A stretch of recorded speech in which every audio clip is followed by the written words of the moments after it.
Chapter 15. 3 Giant Steps Down Wall Street. From Charles Dickens, David Copperfield. Annual income £20. Annual expenditure 19.6. Result happiness. Annual income £20. Annual expenditure £20 odd and 6. Result misery. This chapter offers rules for buying stocks and specific recommendations for the instruments you can use to follow the asset allocation guidelines presented in Chapter 14. But now you have made sensible decisions on taxes, housing, insurance, and getting the most out of your cash reserves. You have reviewed your objectives, your stage in the life cycle, and your attitude toward risk, and you have decided how much of your assets to put into the stock market. Now it is time for a quick prayer at Trinity Church and then some bold steps forward, taking great care to avoid the graveyard on either side. My rules can help you avoid costly mistakes and unnecessary sales charges, as well as increase your yield a mite without undue risk. I can't offer anything spectacular, but I do know that often a 1 or 2% increase in the yield on your assets can mean the difference between misery and happiness. How do you go about buying stocks? Basically, there are 3 ways. I call them the no-brainer step, the do-it-yourself step, and the substitute player step. In the first case, you simply buy shares in various broad-based index funds or indexed ETFs designed to track the different classes of stocks that make up your portfolio. This method also has the virtue of being absolutely simple. Even if you have trouble chewing gum while walking randomly, you can master it. The market, in effect, pulls you along with it. For most investors, especially those who prefer an easy, lower-risk solution to investing, I recommend bowing to the wisdom of the market and using domestic and international index funds for the entire investment portfolio. For all investors, however, I recommend that the core of the investment portfolio, especially the retirement portion, be invested in index funds or ETFs. Under the second system, you jog down Wall Street, picking your own stocks and perhaps overweighting certain industries or countries. I recommend that your serious money set aside to provide for a comfortable retirement be invested in a diversified portfolio of index funds. But if you would like to take some extra money you can afford to risk, and if you enjoy the game of picking stocks, I've provided a series of rules to help tilt the odds of success a bit more in your favor. Third, you can sit on a curb and choose a professional investment manager to do the walking down Wall Street for you. Professional advisors can choose the mix of investments best suited for your capacity and willingness to accept risk and ensure that you have the benefits of broad diversification. Unfortunately, most investment advisors are expensive and they often have conflicts of interest. Fortunately, a new breed of low-cost advisors is now available. These advisors often use automated technologies to manage diversified portfolios of index funds, and they charge rock-bottom fees. I will describe these advisors later in the chapter. Earlier editions of my book described a strategy I called the Malkiel step, buying closed-end investment company shares at a discount from the value of the shares held by the fund. When the first edition of this book was published, discounts on U.S. stocks were as high as 40%. Discounts are far smaller now, as these funds are more efficiently priced. But attractive discounts can arise, especially on international funds and municipal bond funds, and savvy investors can sometimes take advantage. The no-brainer step: investing in index funds. The Standard & Poor's 500 stock index, a composite that represents about 3/4 of the value of all U.S. traded common stocks, beats most of the experts over the long pull. Buying a portfolio of all companies in this index would be an easy way to own stocks. I argued back in 1973, in the first edition of this book, that the means to adopt this approach was sorely needed for the small investor. What we need is a no-load, minimum management fee mutual fund that simply buys the hundreds of stocks making up the broad stock market averages and does no trading from security to security in an attempt to catch the winners. Whenever below-average performance on the part of any mutual fund is noticed, fund spokesmen are quick to point out you can't buy the averages. It's time the public could. Shortly after my book was published, the index fund idea caught on.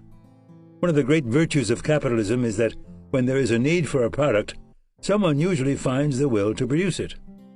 In 1976, a mutual fund was created that allowed the public to get into the act as well. The Vanguard 500 Index Trust purchased the 500 stocks of the S&P 500 in the same proportions as their weight in the index. Each investor shared proportionately in the dividends and in the capital gains and losses of the fund's portfolio. Today, S&P 500 index funds are available from several mutual fund complexes with expense ratios below 1/20th of 1% of assets or less, much lower than the expenses incurred by actively managed funds. Some index funds are available at zero fees. You can now buy the market conveniently and inexpensively. You can buy exchange-traded S&P 500 index funds from State Street Global Advisors, BlackRock, and Vanguard. The logic behind this strategy is the logic of the efficient market hypothesis. But even if markets were not efficient, indexing would still be a very useful investment strategy. Since all the stocks in the market must be owned by someone, it follows that all the investors in the market will earn, on average, the market return. The index fund achieves the market return with minimal expenses. The average actively managed fund incurs an expense ratio of about 1% per year. Thus, the average actively managed fund must underperform the market as a whole by the amount of the expenses that are deducted from the gross return achieved. This would be true even if the market were not efficient. The above-average long-run performance of the S&P 500 compared with that of mutual funds and major institutional investors has been confirmed by numerous studies described in previous chapters of this book. Yes, there are exceptions, but you can count on the fingers of your hands the number of mutual funds that have beaten index funds by any significant margin. The Index Fund Solution. A summary. Let's now summarize the advantages of using index funds as your primary investment vehicle. Index funds have regularly produced rates of return exceeding those of active managers. There are two fundamental reasons for this excess performance: management fees and trading costs. Public index funds and exchange-traded funds are run at fees of 1/20th of 1% or even less. Actively managed public mutual funds charge annual management expenses that average 1 percentage point per year. Moreover, index funds trade only when necessary, whereas active funds typically have a turnover rate close to 100%. Using very modest estimates of trading costs, such turnover is undoubtedly an additional drag on performance. Even if stock markets were less than perfectly efficient, active management as a whole could not achieve gross returns exceeding the market. Therefore, active managers must, on average, underperform the indexes by the amount of these expense and transactions costs disadvantages. Unfortunately, active managers as a group cannot be like the radio personality Garrison Keillor's fictional hometown of Lake Wobegon, where all the children are above average. Index funds are also tax-friendly. Index funds allow investors to defer the realization of capital gains or avoid them completely if the shares are later bequeathed. To the extent that the long-run uptrend in stock prices continues, switching from security to security involves realizing capital gains that are subject to tax. Taxes are a crucially important financial consideration because the earlier realization of capital gains will substantially reduce net returns. Index funds do not trade from security to security and thus tend to avoid capital gains taxes.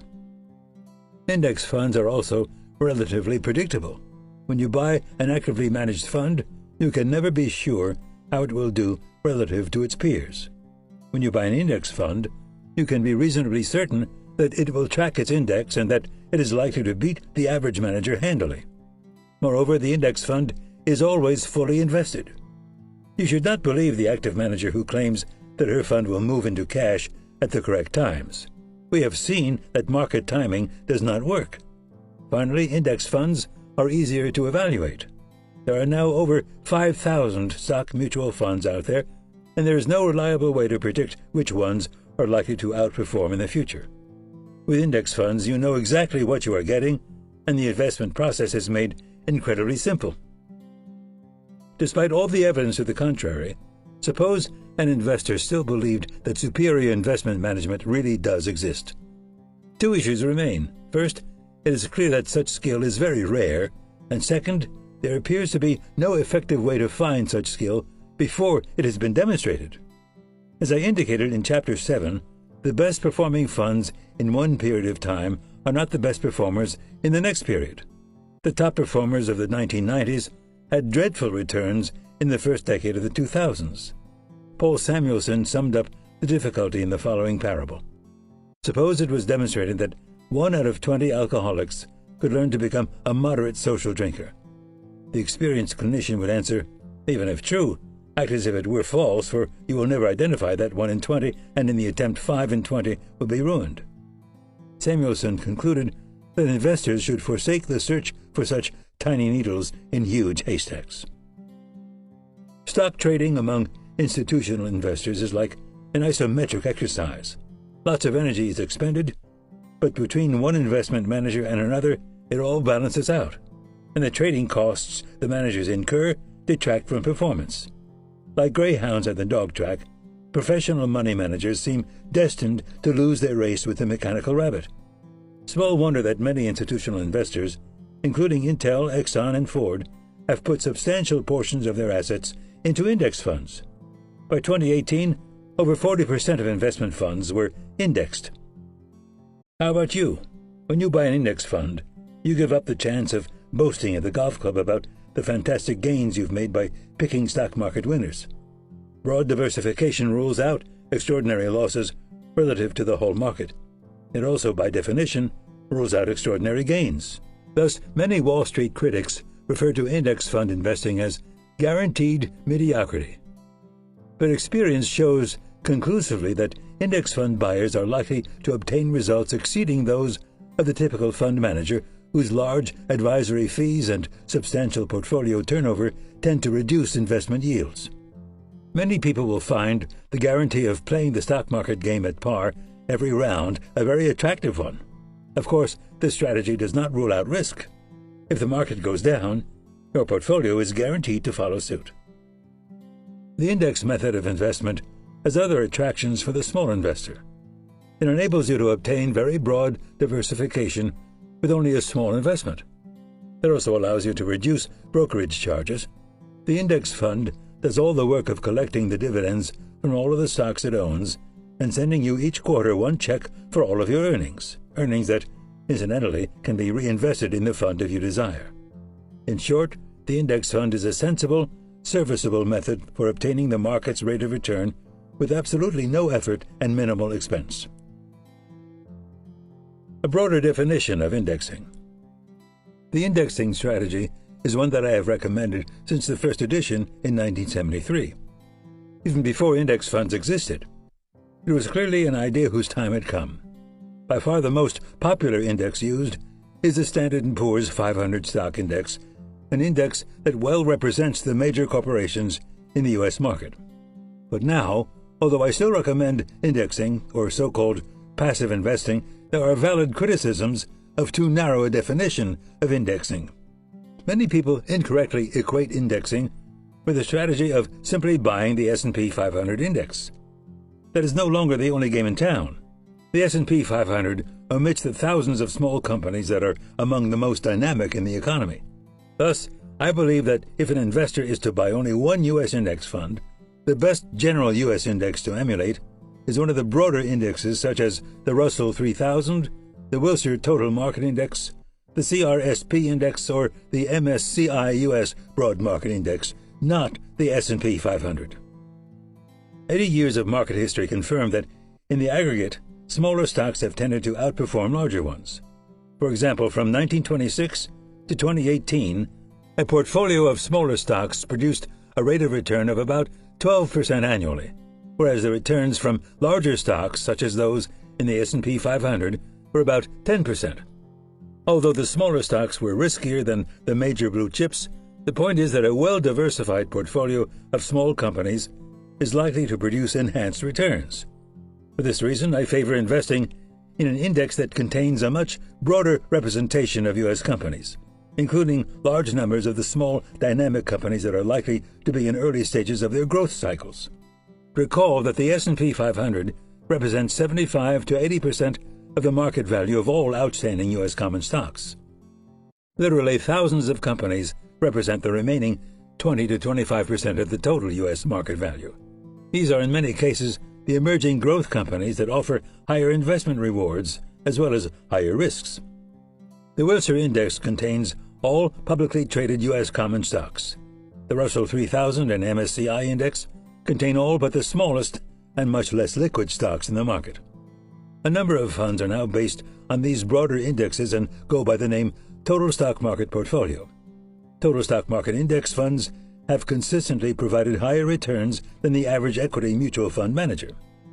Moreover, unlike charity, indexing need not begin and end at home. As I argued in Chapter 8, investors can reduce risk by diversifying internationally, by including asset classes such as real estate in their portfolio, and by placing some portion of their portfolio in bonds and bond-like securities, including Treasury inflation-protected securities. This is the basic lesson of modern portfolio theory. Thus, investors should not buy a U.S. stock market index fund and hold no other securities. But this is not an argument against indexing, because index funds currently exist that mimic the performance of various international indexes such as the Morgan Stanley Capital International (MSCI) Index of European, Australasian, and Far Eastern (EAFE) securities, and the MSCI Emerging Markets Index. In addition, there are index funds holding real estate investment trusts, REITs, as well as corporate and government bonds. One of the biggest mistakes that investors make is to fail to obtain sufficient international diversification. The United States represents only about 1/3 of the world economy. To be sure, a U.S. total stock market fund does provide some global diversification because many of the multinational U.S. companies do a great deal of their business abroad. But the emerging markets of the world, such as China and India, have been growing much faster than the developed economies and are expected to continue to do so. Hence, in the recommendations that follow, I suggest that a substantial part of every portfolio be invested in emerging markets. Emerging markets tend to have younger populations than the developed world. Economies with younger populations tend to grow faster. Moreover, in 2018, they had more attractive valuations than those in the United States. We have pointed out that cyclically adjusted PE ratios, CAPEs, tend to have predictable power in forecasting longer-run equity returns in developed markets. The relationship holds in emerging markets. Emerging market CAPEs were below 12 in 2018, less than half the level in the United States. Future long-run returns have tended to be generous when stocks could be bought at those valuations. Indexing also is an extremely effective strategy in emerging markets. Even though emerging markets are not likely to be as efficient as developed markets, they are costly to access and to trade. Expense ratios of active funds are far higher than is the case in developed markets. Moreover, liquidity is lower and trading costs are higher. Therefore, after all expenses are accounted for, indexing turns out to be an excellent investment strategy. Standard & Poor's reported in 2018 that 95% of all actively managed emerging market equity funds were outperformed by the S&P IFCI EM Index over the preceding 15-year period. A specific index fund portfolio. Following is a list of specific index fund selections that investors can use to build their portfolios. The recommended percentages are for those in their mid-50s. Others can use exactly the same selections and simply change the weights to those appropriate for their specific age group. You may want to alter the percentages somewhat depending on your personal capacity for and attitude toward risk. Those willing to accept somewhat more risk in the hope of greater reward could increase the proportion of equities. Those who need a steady income for living expenses could increase their holdings of real estate equities and dividend growth stocks because they provide somewhat larger current income. A specific index fund portfolio for investors in their mid-50s. Cash, 5%. Fidelity Money Market Fund, FXLXX, or Vanguard Prime Money Market Fund, VMMXX. A short-term bond fund may be substituted for one of the money market funds listed. Bonds and bond substitutes, 27.5%. 7.5% U.S. Vanguard Long-Term Corporate Bond Fund, ETF, VCLT, or iShares Corporate Bond ETF, LQD. 7.5% Vanguard Emerging Markets Government Bond Fund, VGAVX. 12.5% Wisdom Tree Dividend Growth Fund, DGRW, or Vanguard Dividend Growth Fund, VDIGX. Although it doesn't fit under the rubric of an index fund portfolio, investors might consider putting part of the U.S. bond portfolio in Treasury inflation-protected securities. The dividend growth and corporate bond funds are also exceptions since they are not standard index funds. Real estate equities, 12.5%. Vanguard REIT Index Fund, VGSIX, or Fidelity Spartan REIT Index Fund, FRXIX. Stocks, 55%. 27% U.S. stocks, Schwab Total Stock Market Index Fund, SWTSX, or Vanguard Total Stock Market Index Fund, VTSMX. 14% developed international markets, Schwab International Index Fund, SWISX, or Vanguard International Index Fund, VTMGX. 14% emerging international markets, Vanguard Emerging Markets Index Fund, VEIEX, or Fidelity Spartan Emerging Markets Index Fund, FFMAX. Remember also that I am assuming here that you hold most, if not all, of your securities in tax-advantaged retirement plans. Certainly all bonds should be held in such accounts. If bonds are held outside of retirement accounts, you may well prefer tax-exempt bonds rather than the taxable securities. Moreover, if your common stocks will be held in taxable accounts, you might consider tax loss harvesting covered below. Finally, note that I have given you a choice of index funds from different mutual fund complexes. Because of my long association with the Vanguard Group, I wanted also to suggest a number of non-Vanguard funds. All the funds listed have moderate expense ratios and are no load. ETFs may be used in lieu of mutual funds. ETFs and taxes. One of the advantages noted above of passive portfolio management, that is, simply buying and holding an index fund, is that such a strategy minimizes transactions costs as well as taxes. Taxes are a crucially important financial consideration, as two Stanford University economists, Joel Dixon and John Chauvin, have shown. Utilizing a sample of 62 mutual funds with long-term records, they found that pre-tax $1 invested in 1962 would have grown to $21.89 in 1992. After paying taxes on income dividends and capital gains distributions, however, that same $1 invested in mutual funds by a high-income investor would have grown to only $9.87.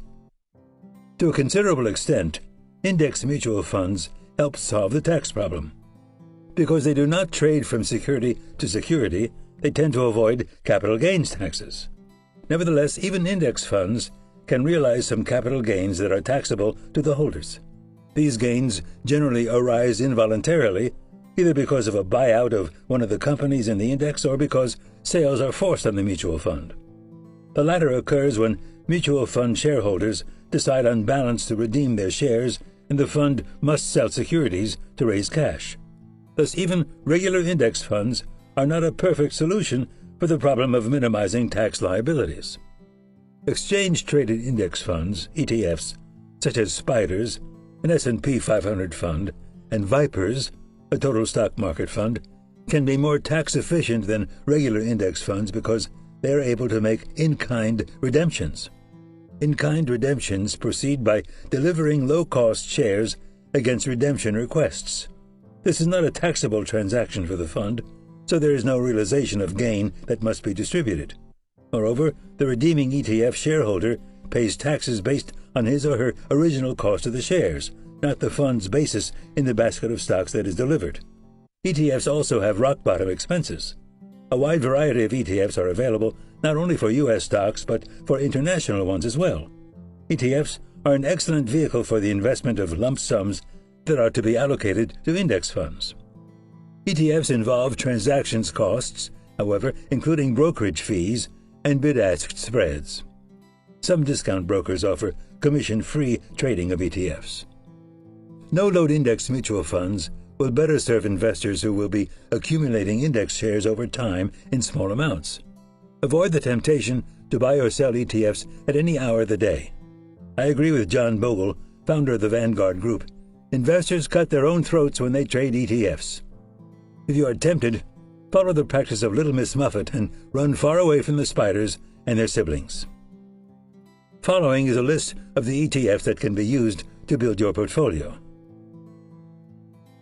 Total U.S. Stock Market. Vanguard Total Stock Market, VTI. SPDR Total Stock Market, SPTM. Developed Markets, EAFE. Vanguard Europe Pacific, VEA. iShares Core MSCI International Developed Markets, IDEV. SPDR Developed World ex-US, SPDW. Emerging Markets. Vanguard Emerging Markets, VWO. SPDR Emerging Markets, SPEM. iShares Core MSCI Emerging Markets, IEMG. Total World ex-US. Vanguard FTSE All World ex-US, VEU. SPDR MSCI ACWI ex-US, CWI. iShares Core MSCI Total International Stock, IXUS. Total World including US. Vanguard Total World, VT. iShares MSCI, ACWI, ACWI. Bond Market US. Vanguard Total Corporate Bond Fund, VTC. iShares Investment Grade Corporate Bond, LQD. Schwab U.S. Aggregate Bond, SCHZ. Taxable investors should consider closed-end municipal bond funds. Note that for investors who want to make their stock buying as easy as possible, there are total world index funds and ETFs that provide total international diversification with one-stop shopping. If you want an easy, time-tested method to achieve superior investment results, you can stop listening here. The index mutual funds or ETFs that I have listed will provide broad diversification, tax efficiency, and low expenses. Even if you want to buy individual stocks, do what institutional investors are increasingly doing: index the core of your portfolio along the lines suggested and then take active bets with extra funds. With a strong core of index funds, you can take these bets with much less risk than if the whole portfolio were actively managed. And even if you make some errors, they won't prove fatal. The do-it-yourself step. Potentially useful stock-picking rules. Indexing is the strategy I recommend for individuals and institutions for their serious investment money, such as retirement savings. I do recognize, however, that indexing the entire portfolio may be considered by many to be a very dull strategy. And if you do have some extra money you can afford to put at risk, you might want to use your own steps and wits to pick winners. For those who insist on playing the game themselves, the do-it-yourself step may be appealing. Having been smitten with the gambling urge since childhood, I can well understand why many investors have a compulsion to try to pick the big winners on their own, and a total lack of interest in a system that promises results merely equivalent to those in the market as a whole. The problem is that it takes a lot of work to do it yourself, and consistent winners are very rare. For those who regard investing as play, however, here is a sensible strategy that, at the very least, minimizes your risk. Before putting my strategy to work, however, you need to know the sources of investment information. Most information sources can be obtained at public libraries. You should be an avid reader of the financial pages of daily newspapers, particularly the New York Times and the Wall Street Journal. Weeklies such as Barron's should be on your must-read list as well. Business magazines such as Bloomberg Businessweek, Fortune, and Forbes are also valuable for gaining exposure to investment ideas. The major investment advisory services are good too. You should, for example, try to have access to Standard & Poor's Outlook, the Value Line Investment Survey, and Morningstar. Finally, a wealth of information, including security analysts' recommendations, is available on the Internet. In the first edition of A Random Walk Down Wall Street, over 45 years ago, I proposed 4 rules for successful stock selection. I find them just as serviceable today. In abridged form, the rules, some of which have been mentioned in earlier chapters, are as follows. Rule 1. Confine stock purchases to companies that appear able to sustain above-average earnings growth for at least 5 years. Difficult as the job may be, picking stocks whose earnings grow is the name of the game. Consistent growth not only increases the earnings and dividends of the company, but may also increase the multiple that the market is willing to pay for those earnings. Thus, the purchaser of a stock whose earnings begin to grow rapidly has a potential double benefit. Both the earnings and the multiple may increase. Rule 2. Never pay more for a stock than can reasonably be justified by a firm foundation of value. Although I am convinced that you can never judge the exact intrinsic value of a stock, I do feel that you can roughly gauge when a stock seems to be reasonably priced. The market price-earnings multiple is a good place to start. Buy stocks selling at multiples in line with, or not very much above, this ratio.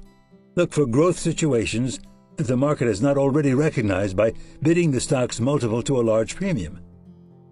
If the growth actually takes place, you will often get a double bonus. Both the earnings and the price-earnings multiple can rise. Beware of stocks with very high multiples and many years of growth already discounted in their prices. If earnings decline rather than grow, you can get double trouble. The multiple will drop along with the earnings. Following this rule would have avoided the heavy losses suffered by investors in the premier high-tech growth stocks that sold at astronomical price-earnings multiples in early 2000. Note that although similar, this is not simply another endorsement of the buy low PE stock strategy. Under my rule, it is perfectly all right to buy a stock with a PE multiple slightly above the market average, as long as the company's growth prospects are substantially above average. You might call this an adjusted low PE strategy. Some people call this a GARP, growth at a reasonable price strategy. Buy stocks whose PEs are low relative to their growth prospects. If you can be even reasonably accurate in picking companies that do indeed enjoy above-average growth, you will be rewarded with above-average returns. Rule 3. It helps to buy stocks with the kinds of stories of anticipated growth on which investors can build castles in the air. I stressed in Chapter 2 the importance of psychological elements in stock price determination. Individual and institutional investors are not computers that calculate warranted price-earnings multiples and then print out buy and sell decisions. They are emotional human beings, driven by greed, gambling instinct, hope, and fear in their stock market decisions. This is why successful investing demands both intellectual and psychological acuteness. Of course, the market is not totally subjective either. If a positive growth rate appears to be established, the stock is almost certain to develop some type of following. But stocks are like people. Some have more attractive personalities than others, and the improvement in a stock's multiple may be smaller if its story never catches on. The key to success is being where other investors will be several months before they get there. So ask yourself whether the story about your stock is one that is likely to catch the fancy of the crowd. Can the story generate contagious dreams? Is it a story on which investors can build castles in the air? But castles in the air that really rest on a firm foundation. Rule 4. Trade as little as possible. I agree with the Wall Street maxim, ride the winners and sell the losers. But not because I believe in technical analysis. Frequent switching accomplishes nothing but subsidizing your broker and increasing your tax burden when you do realize gains. I do not say never sell a stock on which you have a gain. The circumstances that led you to buy the stock may change, and especially when it gets to be tulip time in the market, many of your successful growth stocks may become overweighted in your portfolio, as they did during the internet bubble of 1999 to 2000. But it is very difficult to recognize a proper time to sell, and heavy tax costs may be involved. My own philosophy leads me to minimize trading as much as possible. I am merciless with the losers, however. With few exceptions, I sell before the end of each calendar year any stocks on which I have a loss. The reason for this timing is that losses are deductible, up to certain amounts, for tax purposes, or can offset gains you may already have taken. Thus, taking losses can lower your tax bill. I might hold a losing position if the growth I expect begins to materialize, and I am convinced that my stock will eventually work out. But I do not recommend too much patience in losing situations, especially when prompt action can produce immediate tax benefits. The efficient market theory warns that following even sensible rules such as these is unlikely to lead to superior performance. Non-professional investors labor under many handicaps.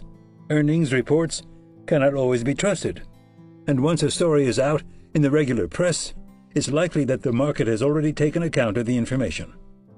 Picking individual stocks is like breeding thoroughbred porcupines. You study and study and make up your mind and then proceed very carefully. In the final analysis, much as I hope that investors have achieved successful records following my good advice, I am well aware that the winners in the stock-picking game may have benefited mainly from Lady Luck. For all its hazards, picking individual stocks is a fascinating game. My rules do, I believe, tilt the odds in your favor while protecting you from the excessive risk involved in high multiple stocks. But if you choose this course, remember that a large number of other investors, including the pros, are trying to play the same game, and the odds of anyone's consistently beating the market are pretty slim. Nevertheless, for many of us, trying to outguess the market is a game that is much too much fun to give up. Even if you were convinced you would not do any better than average, I'm sure that most of you with speculative temperaments would still want to keep on playing the game of selecting individual stocks with at least some portion of the money you invest. My rules permit you to do so in a way that significantly limits your exposure to risk. If you do want to pick stocks yourself, I strongly suggest a mixed strategy. Index the core of your portfolio and try the stock-picking game for the money you can afford to put at somewhat greater risk. If the main part of your retirement funds is broadly indexed and your stocks are diversified with bonds and real estate, you can safely take a flyer on some individual stocks knowing that your basic nest egg is reasonably secure. The substitute player step: hiring a professional Wall Street walker. There's an easier way to gamble in your investment walk. Instead of trying to pick the individual winners, stocks, pick the best coaches, investment managers. These coaches come in the form of active mutual fund managers, and there are thousands of them for you to pick from. In previous editions of this book, I provided the names of several investment managers who had enjoyed long-term records of successful portfolio management, as well as brief biographies explaining their investment styles. These managers were among the very few who had shown an ability to beat the market over long periods of time. I've abandoned that practice in the current edition for two reasons.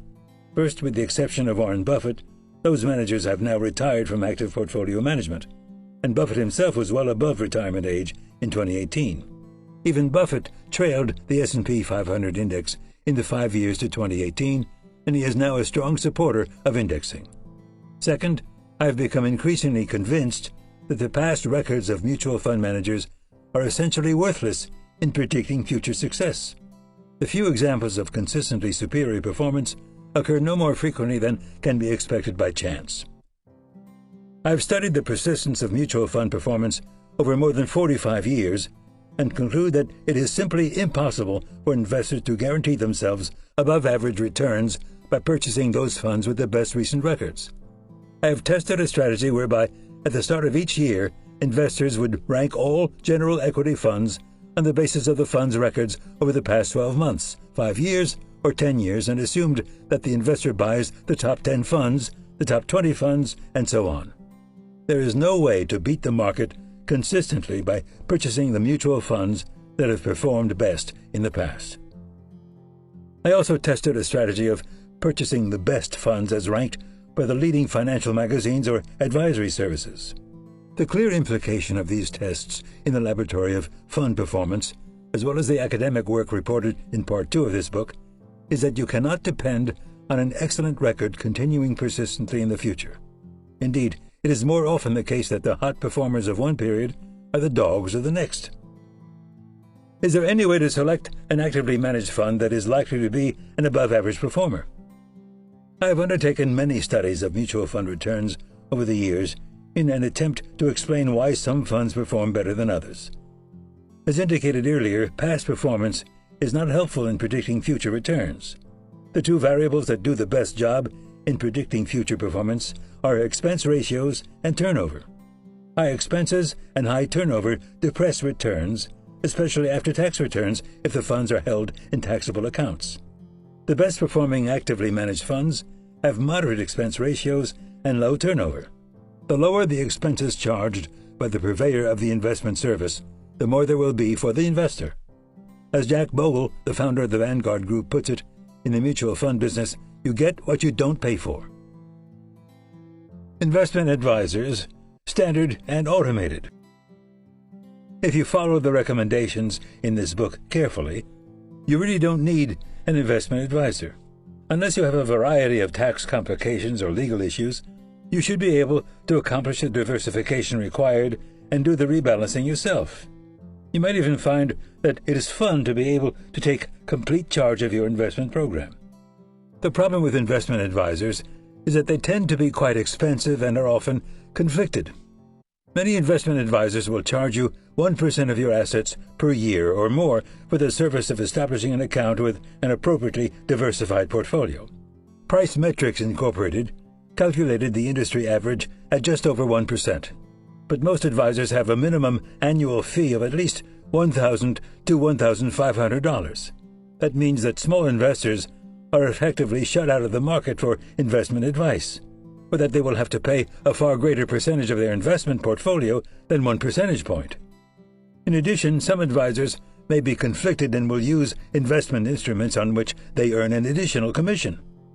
As a result, investors are too often steered to expensive, actively managed portfolios instead of low-cost index funds. If you feel you must get an investment advisor, make sure that advisor is a fee-only advisor. These advisors do not get paid for distributing investment products and thus are more likely to make decisions that are completely in your interest rather than in their interest. Fully automated investment services not only provide automated investment advice but also rely solely on the Internet to acquire clients and to establish their accounts. There are no face-to-face meetings. Deposits, withdrawals, transfers, reporting, and of course the investment management itself are handled electronically via a web or mobile device. At the outset, I must make clear my potential conflict of interest. I serve as Chief Investment Officer of Wealthfront, a fully automated investment advisory firm. I also serve on the investment committee of Rebalance, an advisory firm that allows for some telephone contact with a human advisor. The automated service tailors diversified portfolios allocated among several asset classes appropriate to the needs of individual clients. By simplifying the channel through which investment management is offered, the automated investment services are able to drastically reduce fees such as 0.25%, 25 basis points, even for small accounts as low as $500. Millennials are especially attracted to such services. They are used to subscribing to all their services electronically. Many young people perceive having to talk to an advisor as a negative. They tend to define service in terms of convenience rather than interaction. The process starts with an online interview. The client is asked about his or her salary, tax situation, assets, and indebtedness, if any. The client is asked to provide information on investment objectives, as well as to answer a number of questions to assess capacity for risk and temperamental willingness to assume market volatility. The advisor is told if the investment fund is devoted to retirement savings or if there is some specified purpose for the fund, such as accumulating the down payment on a home or providing a safety net in case of illness. The less consistent are the client's answers to the attitudinal questions, the less risk-tolerant the individual is likely to be. The overall risk matrix combines both objective and subjective scores and overweights the component that is more risk-averse. This approach tends to offset the tendency for individuals, particularly males, to overstate their true risk tolerances. The client is encouraged to link any other savings, retirement, and investment accounts to the automated service. This allows the automated service to provide advice that is consistent with the individual's total financial situation. Linking all of a client's financial accounts will also allow the automated advisor to provide financial planning as well as targeted investment management services. The automated service is able to advise the client on the amount of the savings over time that is likely to be necessary to meet the individual's retirement goals. Collection of inputs into financial planning programs is all done electronically. Data from one's financial accounts and past investing behavior are more likely to reflect a person's actual spending practices and attitudes toward risk and be far more accurate than what one might tell a traditional financial advisor. From all this information, the automated service assigns a risk score that is used to select an optimal portfolio from the efficient opportunity set of possible portfolios. Modern portfolio theory, as described in Chapter 8, is used to choose the optimal mix of investments. There are several aspects of investment management that an automated advisor can do more efficiently than a traditional face-to-face advisor. Most automated portfolios are made up exclusively of index funds. Only the lowest cost index funds are used, and they are accessed through ETFs. Automated advisors can set up programs to ensure that the client's portfolio is automatically rebalanced to keep the risk levels of the holdings consistent with the client's preference. Rebalancing can often be accomplished by investing dividends or by allocating new deposits of cash into the asset classes that have been underweighted. An automated procedure can easily determine when rebalancing is desirable and how it should be implemented. The index funds used by automated advisors are already tax efficient since the funds are passive and do not realize capital gains as do active managers. Tax loss harvesting, TLH, can add significantly to the after-tax return of the investor. While traditional advisors offer this service to wealthy investors, automated advisors, by monitoring portfolios continuously, can harvest losses far more efficiently and can make the technique available to a far larger clientele. TLH is the crown jewel of tax management. It involves selling an investment that is trading at a loss and replacing it with a highly correlated but not identical investment. Doing so allows you to maintain the risk and return characteristics of your portfolio while generating losses that can be used to reduce your current taxes. While tax loss harvesting only defers your taxes, the tax savings generated can be reinvested and compounded over time. As a result, you're almost always better off paying taxes later rather than sooner. In addition, the ultimate long-term capital gain tax rate you pay on your decreased basis will be lower than the tax rate from which you benefited if you harvest a short-term capital loss. Moreover, if the portfolio is held for a future bequest to one's heirs or is used for a charitable contribution, the tax can be avoided permanently. Tax loss harvesting does entail switching from security to security in order to realize tax losses, but the strategy is entirely consistent with traditional indexing. In the following example, I will use the S&P 500 as a market proxy.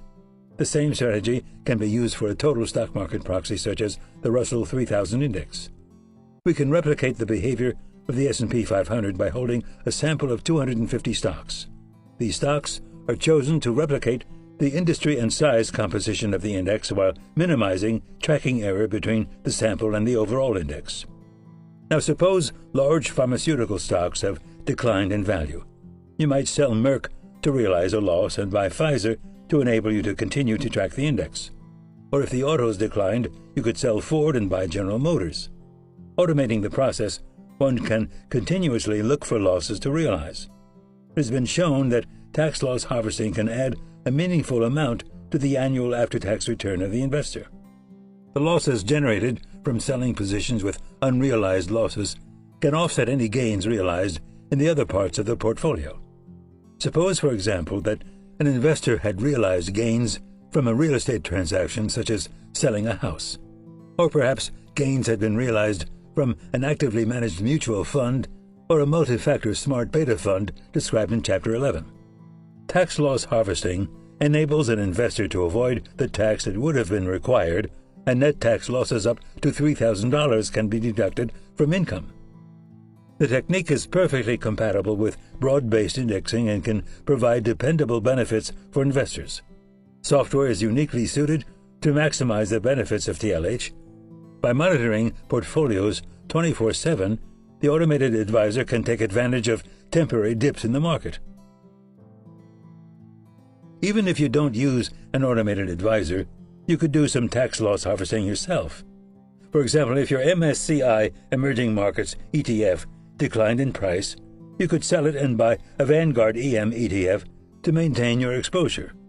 Because the two ETFs use different underlying indexes, the sale does not run afoul of IRS regulations. In addition to fully automated services, there are hybrid services that use technology to assist in some functions but also allow some limited individual contact with a human advisor. Vanguard Personal Advisory Services provides portfolio management services using both low-cost index investments and funds managed by Vanguard. Vanguard gives clients the ability to speak directly with an advisor either by phone or by video chat. The human touch comes with a price, as this service charges investors an annual management fee of 30 basis points, 0.30%, and the minimum investment requirement, $50,000, tends to be higher than the fully automated services. Rebalance specializes in tax-advantaged retirement portfolios. They are the least automated of all the portfolio services. Portfolios are selected by an investment committee. They stress the advantage of having a dedicated advisor who is always available by telephone. The annual fee is 50 basis points, which is still lower than the typical fee charged by traditional face-to-face advisors. Charles Schwab, the leading discount broker, has introduced its own portfolio service called Schwab Intelligent Portfolios. Schwab requires a $5,000 minimum investment and selects and rebalances portfolios consistent with the investor's age and goals. While no explicit fee is charged for the service, the portfolios contain mainly Schwab-sponsored funds with expense ratios that are generally considerably higher than the ratios of simple capitalization-weighted index funds. Moreover, the investor is required to hold a substantial portion of the portfolio in cash. While Schwab describes its service as automated, the selected portfolios are unlikely to be consistent with those resulting from an automated, optimized program. Some last reflections on our walk. We are now at the end of our walk. Let's look back for a moment and see where we've been. It's clear that the ability to beat the averages consistently is extremely rare.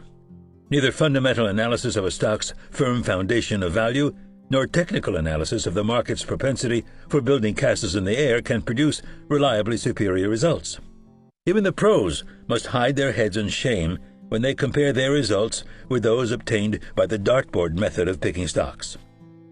Sensible investment policies for individuals must then be developed in two steps.